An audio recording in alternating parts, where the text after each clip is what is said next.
Seeing if you've got a second, I'd like you to take a minute and go over to the show notes. Like I said, the GuyRCookReport.podbean.com. Within that, I've got a link to Podchaser and write us up a review, won't you please? I sure would appreciate it.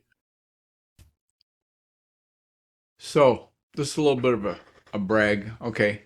Anyway, once I get the 1 gigabit fiber internet installed here at the house, a long-time work from home person that I am is going to upgrade the infrastructure. And that means one of the first thoughts I had was to install a web server that I can physically touch. So if I want to add a hard drive or whatever, I can do that. And the machine I'll put it into is running on Linux Mint. The instructions on how to do that I'm sharing in the show notes at theguycookReport.podbean.com on how to install Nginx on Linux Mint. And take a look at the other links I've got in the show notes too. They're important things to know about Linux Mint. And as one time was told, this is the Linux that your mom could install. Okay? It's that user friendly.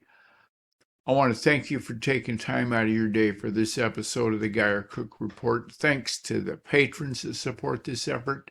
It's a wrap.